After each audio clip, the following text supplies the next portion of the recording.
오늘 대한성공회 서울주교자 성당과 한국기독교장로회 경동교회가 22번째 교환 예배를 드리고 있습니다.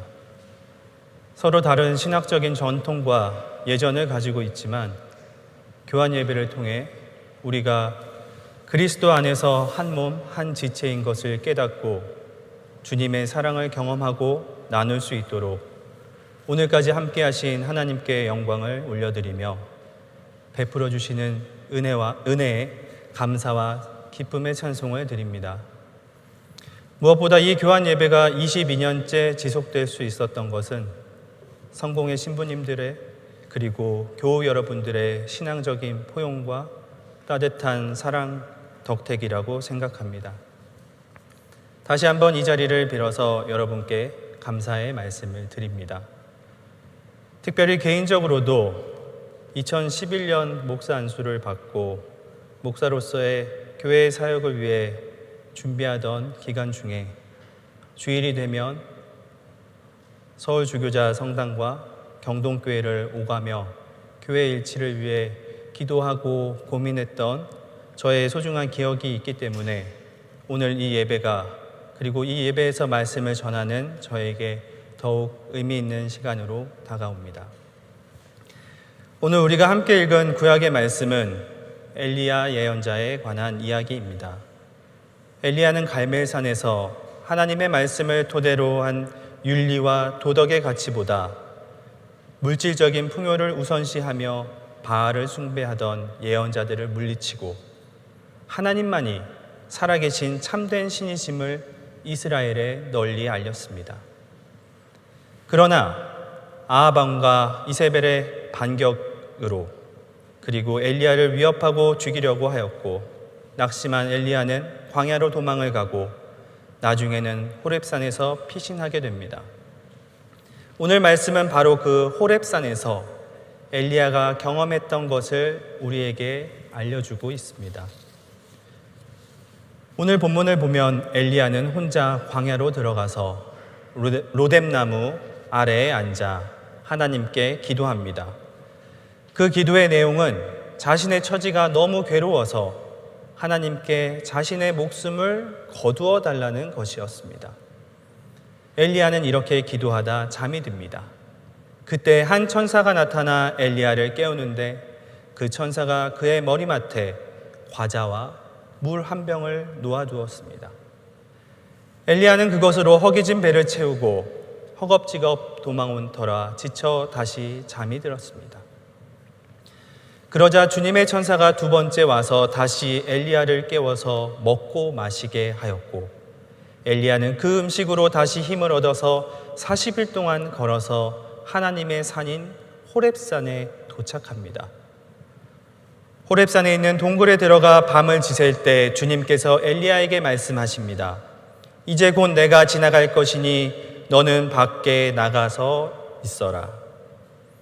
엘리야가 밖에 나가서 서 있을 때 크고 강한 바람이 산을 쪼개고 바위를 부수었으나 그 엄청난 바람의 위력 속에는 주님께서 계시지 않았습니다. 그리고 나서 땅이 흔들리며 엄청난 지진이 일어났지만 엘리야가 바라봤을 때 그곳에도 주님은 계시지 않았습니다.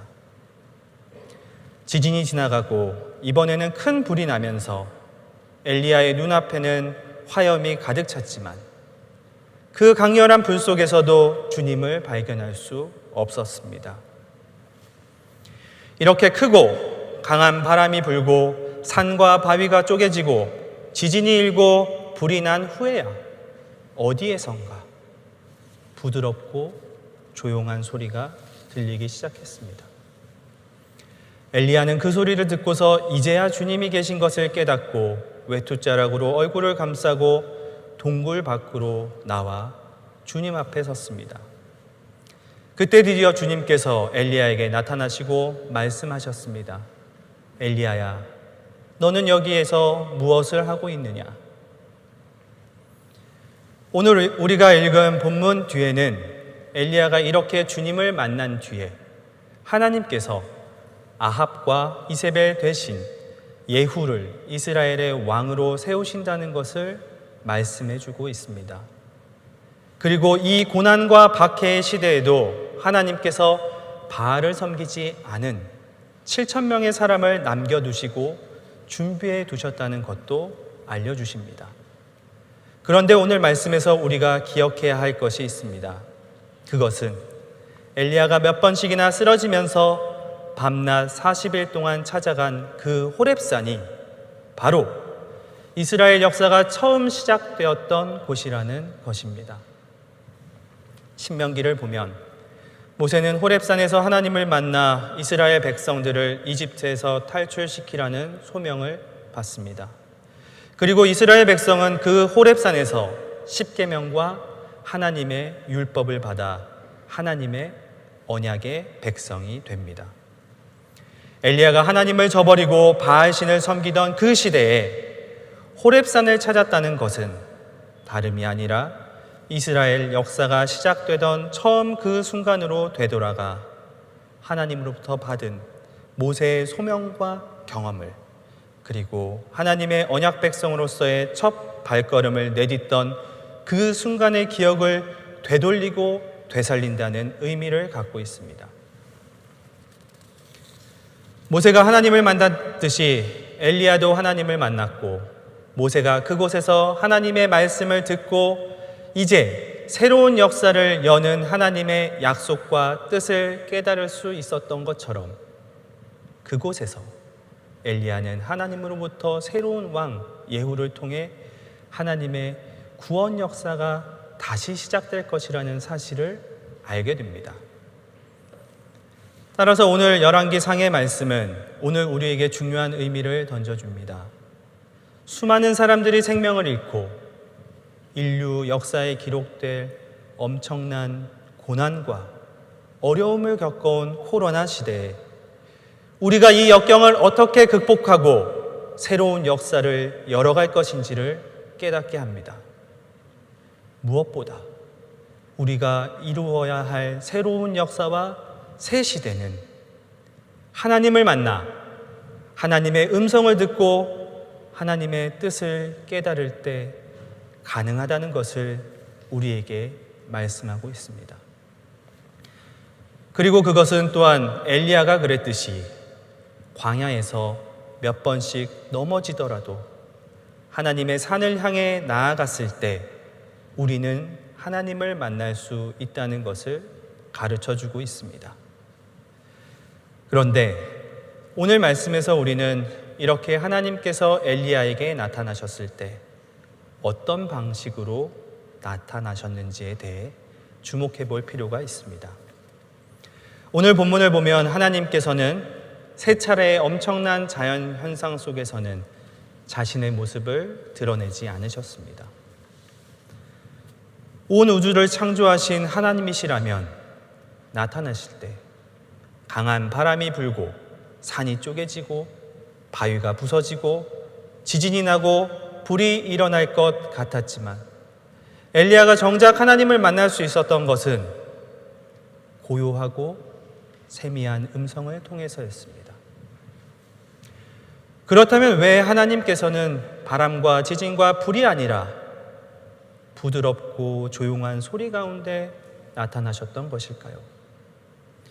오늘 말씀이 우리에게 알려주고자 하는 것은 당시 이스라엘 지도자들과 백성들이 빠져 있던 바알 신앙과 야훼 하나님을 믿는 신앙 사이에 근본적인 차이가 있다는 사실입니다.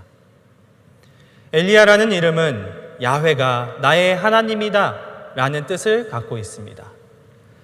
반면 바알 신에 따르며 엘리야를 죽이려 했던 이세벨의 이름의 뜻은 왕자가 어디에 있는가입니다.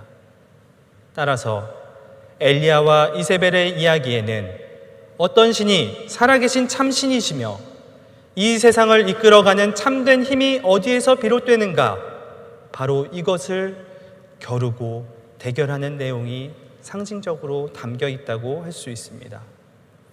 당시 바알 신앙을 따르는 사람들은 바알 신이 눈에 보이는 엄청난 자연현상을 통해 나타난다고 생각했습니다.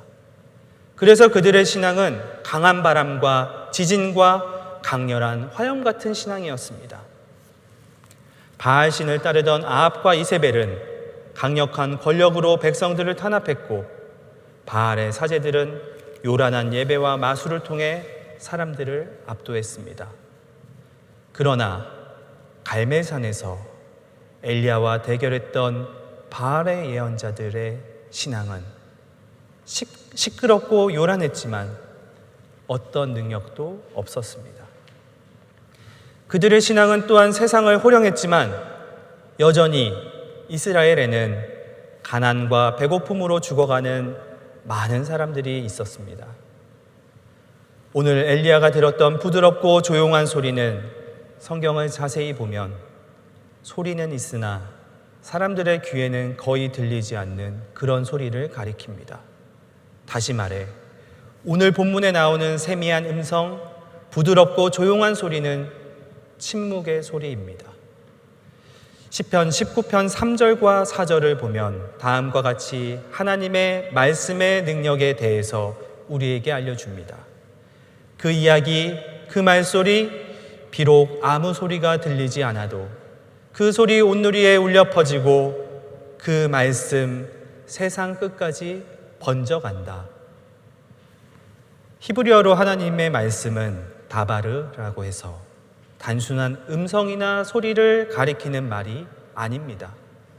구약 성경에서 히브리어로 말씀은 세상을 움직이게 하는 힘, 원동력, 그리고 능력이라는 뜻을 갖고 있습니다.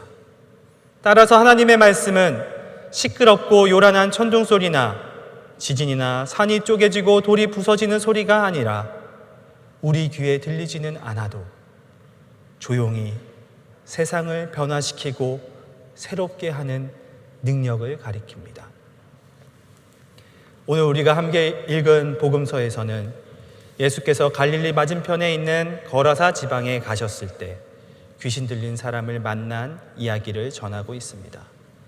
그는 예수를 보고 고함을 치며 큰 목소리로 제발 나를 괴롭히지 마십시오라고 외칩니다. 그 사람은 귀신에 들려 엄청난 힘으로 그를 묶어두었던 쇠사슬과 쇠고랑을 끊고 광야로 뛰쳐나간 적이 있습니다. 그 귀신을 향해 예수께서 내 이름이 무엇이냐 물으셨을 때 그 귀신은 군대입니다 라고 대답합니다. 그러자 예수께서는 근처에 있던 돼지떼에게 이 귀신들을 들어가게 하시고 그 돼지떼는 언덕 아래로 달려가 호수에 빠져 죽게 됩니다. 귀신 들린 사람이 소리를 치고 군대처럼 많은 귀신들이 비명을 치르고 꿀꿀대는 돼지떼들이 땅을 울리며 호수를 향해 달려갑니다. 그러나 이 아비규환 속에서 예수께서 보여주신 모습은 부드럽고 조용한 말씀으로 이 귀신들을 물리치신 것이었습니다. 호수의 바람과 물결 앞에서 차분하고 조용한 말씀으로 호수의 폭풍을 다스리신 예수께서 오늘 다시 부드럽고 조용한 말씀을 통해 단순히 치유와 기적을 넘어 구원의 길을 열어주신 것을 우리는 기억해야 합니다. 사랑하는 여러분, 우리가 사는 세상은 돌이 부서지고 산이 쪼개지며 지진이 일어나고 화염이 불타는 것 같은 대단한 돈과 권력과 기술이 진정한 힘과 능력이라고 여기며 살아가고 있습니다. 우리가 추구하는 신앙도 높고 화려한 교회 건물과 수많은 신자들, 세상적인 성공과 크고 요란한 기도와 찬송에 더 큰 관심을 둡니다. 그러나 이 세상은 아합과 이세벨의 시대처럼 신앙이 참된 능력을 발휘하지 못하고 수많은 사람들이 여전히 굶주리고 병들고 고통 가운데 살아가고 있습니다. 사랑하는 여러분, 오늘은 연중 12주일이면서 보혜사 성령께서 강림하신 후 둘째 주일이 되는 날입니다.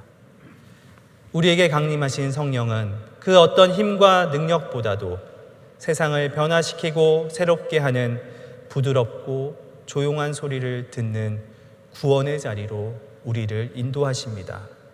그 인도하심에 믿음으로 순종하며 하나님께서 이루어 가실 새 시대, 새 역사를 함께 기대하며 이루어가는 복된 한 주의 삶을 살아가는 저와 여러분이 되시기를 바랍니다. 기도하겠습니다. 하나님 감사합니다. 오늘의 삶을 하나님 앞에 부끄럽지 않은 자녀의 삶을 살아가려고 애쓰고 수고하는 온 교우들이 세상을 변화시키고 새롭게 하는 부드럽고 조용한 소리에 귀 기울이는 위로와 소망, 희망과 결단의 삶을 살아갈 수 있도록 성령께서 인도하여 주시옵소서. 예수님 이름으로 기도합니다. 아멘.